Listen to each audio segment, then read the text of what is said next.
Heidi by Johanna Spyri. Read aloud by Samantha Dunn. Chapter 16. The Doctor Comes with Presents. The early light of morning lay rosy and red upon the mountains, and a fresh breeze rustled through the fir trees and set their ancient branches waving to and fro. This sound awoke Heidi, and she jumped out of bed and dressed herself as quickly as she could. When she went down her ladder, she found her grandfather had already left the hut. He was standing outside looking at the sky and examining the landscape as he did every morning to see what sort of weather it was going to be. Little pink clouds were floating over the sky that was growing brighter and bluer with every minute, while the heights and the meadowlands were turning gold under the rising sun, which was just appearing above the topmost peaks. "Oh, how beautiful! How beautiful! Good morning, Grandfather!" cried Heidi, running out. "What? You are awake already, are you?" he answered, giving her a morning greeting. Then Heidi ran round to the fir trees to enjoy the sound she loved so well, and with every fresh gust of wind which came roaring through their branches, she gave a fresh jump and cry of delight. Meanwhile, the grandfather had gone to milk the goats. This done, he brushed and washed them, ready for their mountain excursion, and brought them out of their shed. As soon as Heidi caught sight of them, she ran and embraced them, and they bleated in return, while they vied with each other in showing their affection by poking their heads against her and trying which could get nearest to her. The lively little bear gave rather too violent a thrust. She only said, "No, little bear, you're pushing like the Great Turk." And little bear immediately drew back his head and left off his rough attentions, while little swan lifted her head and put on an expression as much to say, "No one shall ever accuse me of behaving like the Great Turk." Peter's whistle was heard, and all the goats came along, leaping and springing, and Heidi soon found herself surrounded by the whole flock, pushed this way and that by their obstreperous greetings. But at last she managed to get through them to where Snowflake was standing, for the young goat had in vain striven to reach her. Peter now gave a last tremendous whistle in order to startle the goats and drive them off, for he wanted to get near himself to say something to Heidi. The goats sprang aside, and he came up to her. "Can you come out with me today?" he asked, evidently unwilling to hear her refuse. "I'm afraid I cannot, Peter," she answered. "I am expecting them every minute from Frankfurt, and I must be at home when they come." "You have said the same thing for days now," grumbled Peter. "Well, I must continue to say it until they come," replied Heidi. "How can you think, Peter, that I would be away when they came? As if I could do such a thing." "Well, they would find Uncle at home," he answered with a snarling voice. But at this moment, the grandfather's stentorian voice was heard. "Why is the army not marching forward? Is it the field marshal who is missing, or some of the troops?" Whereupon Peter turned and went off, swinging his stick round so that it whistled through the air, and the goats, who understood the signal, started at full trot for their mountain pasture, Peter following in their wake. Since Heidi had come back to her grandfather, she had learned to do many things about the house. She put her bed in order every morning, patting and stroking it till she had got it perfectly smooth and flat. Then she went about the room downstairs, put each chair back in its place, and if she found anything lying about, she put it in the cupboard. After that, she fetched a duster, climbed on a chair, and rubbed the table till it shone again. When the grandfather came in later, he would look round well pleased and say to himself, "We look like Sunday every day now. Heidi did not go abroad for nothing." After Peter had departed, and she and her grandfather had breakfast, Heidi began her daily work as usual, but she did not get on with it very fast. It was so lovely out of doors today, and every minute something happened to interrupt her in her work. Now it was a bright beam of sun shining cheerfully through the open window, and seeming to say, "Come out, Heidi, come out." Heidi felt she could not stay indoors, and she ran out in answer to the call. The sunlight lay sparkling on everything around the hut, and on all the mountains and far away along the valley, and the grass slope looked so golden and inviting that she was obliged to sit down for a few minutes and look about her. Then she suddenly remembered that her stool was left standing in the middle of the floor, and that the table had not been rubbed, and she jumped up and ran inside again. But it was not long before the fir trees began their old song. Heidi felt it in all her limbs, and again the desire to run outside was irresistible, and she was off to play and leap to the tune of the waving branches. The grandfather, who was busy in his work shed, stepped out from time to time, smiling to watch her at her gambols. He had just gone back to work on one of those occasions when Heidi called out, "Grandfather, grandfather, come, come!"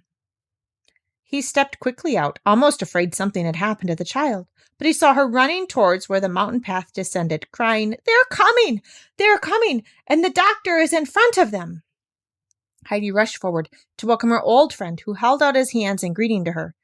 When she came up to him, she clung to his outstretched arm and exclaimed in the joy of her heart, "Good morning, doctor, and thank you ever so many times." "God bless you, child. What have you got to thank me for?" asked the doctor, smiling. "For being at home again with grandfather," the child explained. The doctor's face brightened as if a sudden ray of sunshine had passed across it. He had not expected such a reception as this. He had quite thought that Heidi would have forgotten him. She had seen so little of him, and he had felt rather like one bearing a message of disappointment. But instead, here was Heidi, her eyes dancing for joy and full of gratitude and affection, clinging to the arm of her kind friend. He took her by the hand with fatherly tenderness. "Take me now to your grandfather, Heidi, and show me where you live." But Heidi still remained standing, looking down the path with a questioning gaze. "Where are Clara and grandmother?" she asked. "Oh, now I have to tell you something which you will be as sorry about as I am," answered the doctor. "You see, Heidi, I have come alone. Clara was very ill and could not travel, and so the grandmother stayed behind too.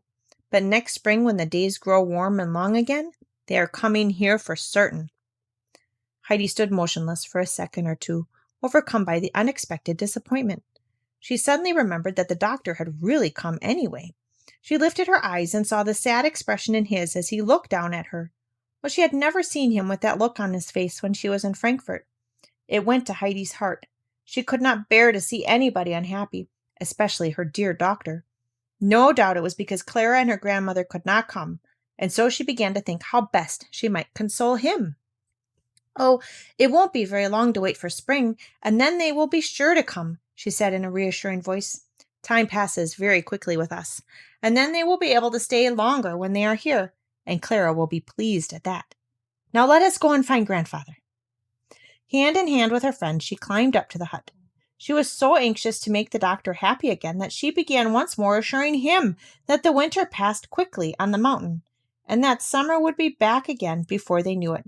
And she became so convinced of the truth of her own words that she called out quite cheerfully to her grandfather as they approached, "Well, they have not come today, but they will be here in a very short time." Well, the doctor was no stranger to the grandfather, for the child had talked to him so much about her friend. The old man held out his hand to his guest in a friendly greeting. Then the two men sat down in front of the hut.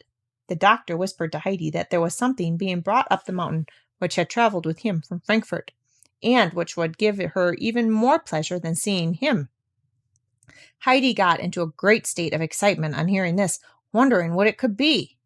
The old man urged the doctor to spend as many of the beautiful autumn days on the mountains as he could, and at last to come up whenever it was fine. He could not offer him a lodging, as he had no place to put him. He advised the doctor, however, not to go back to Ragatz, but to stay at Dorfli, where there was a clean, tidy little inn. Then the doctor could come up every morning, which would do him no end of good, and if he liked, he, the grandfather, would act as his guide to any part of the mountains he would like to see. The doctor was delighted with this proposal, and it was settled that it should be as the grandfather suggested. Uncle now rose and went indoors, returning in a few minutes with a table which he placed in front of the seat. "There, Heidi, now run in and bring us what we want for the table," he said. "The doctor must take us as he finds us. If the food is plain, he will acknowledge that the dining room is pleasant." "I should think so indeed," replied the doctor, as he looked down over the sunlit valley, "and I accept the kind invitation. Everything must taste good up here." Heidi ran backwards and forwards, as busy as a bee, and brought out everything she could find in the cupboard. The grandfather, meanwhile, had been preparing the meal, and now appeared with a steaming jug of milk and the golden brown toasted cheese. Then he cut some thin slices from the meat he had cured himself in the pure air, and the doctor enjoyed his dinner better than he had for a whole year past. "Our Clara must certainly come up here," he said. "It would make her quite a different person, and if she could eat for any length of time as I have today, she would grow plumper than anyone has ever known her before." As he spoke, a man was seen coming up the path carrying a large package on his back. When he reached the hut, he threw it on the ground and drew in 2 or 3 good breaths of the mountain air. "Ah, here is what traveled with me from Frankfurt," said the doctor, rising, and he went up to the package and began undoing it, Heidi looking on in great expectation. After he had released it from its heavy outer covering, "There, child," he said, "now you can go on unpacking your treasures yourself." Heidi undid her presents one by one until they were all displayed. She could not speak for wonder and delight. Not till the doctor opened the large box to show Heidi the cakes that were for the grandmother to eat with her coffee did she at last give a cry of joy, exclaiming, "Now grandmother will have nice things to eat," and she wanted to pack everything up again and start at once to give them to her. But the grandfather said he should walk down with the doctor that evening, and she could go with them and take the things.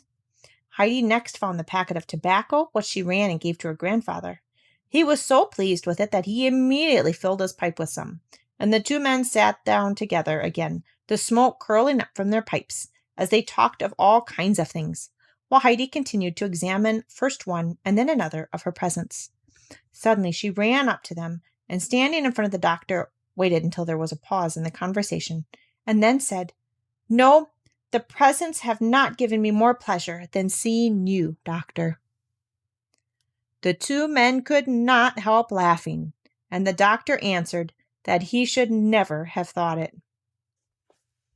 As the sun began to sink behind the mountains, the doctor rose, thinking it time to return to Dorfli and seek for quarters. The grandfather carried the cakes and the shawl and the large sausage, and the doctor took Heidi's hand as they all 3 started down the mountain. Arriving at Peter's home, Heidi bid the others goodbye. She was to wait at grandmother's till her grandfather, who was going on to Dorfli with his guest, returned for her. As the doctor shook hands with her, she asked, "Would you like to come out with the goats tomorrow morning?" For she could think of no greater treat to offer him. "Agreed," answered the doctor. "We will go together." Heidi now ran into the grandmother. She first, with some effort, managed to carry in the box of cakes. Then she ran out again and brought in the sausage, for her grandfather had put the presents down by the door, and then a 3rd time for the shawl. She placed them as close as she could to the grandmother, so that the latter might be able to feel them and understand what was there. The shawl she laid over the old woman's knees. "They are all from Frankfurt, from Clara and Grandmamma," she explained, to the astonished grandmother and Brigida, the latter having watched her dragging in all the heavy things, unable to imagine what was happening. "And you are very pleased with the cakes, aren't you, grandmother? Taste how soft they are," said Heidi over and over again, to which the grandmother continued to answer, "Yes, yes, Heidi, I should think so. What kind people they must be." And then she would pass her hand over the warm, thick shawl and add, "This will be beautiful for the cold winter. I never thought I should ever have had such a splendid thing as this to put on." Heidi could not help feeling some surprise at the grandmother seeming to take more pleasure in the shawl than the cakes. Meanwhile, Brigida stood gazing at the sausage with almost an expression of awe. She had hardly in her life seen such a monster sausage, much less owned one, and she could scarcely believe her eyes.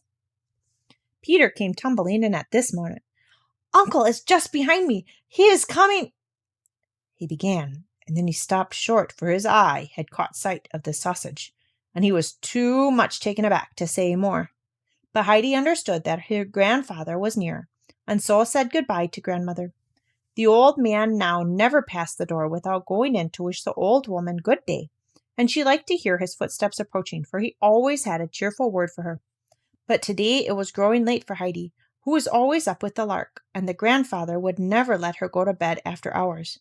So this evening he only called good night through the open door and started home at once with the child, and the 2 climbed under the starlit sky back to their peaceful dwelling.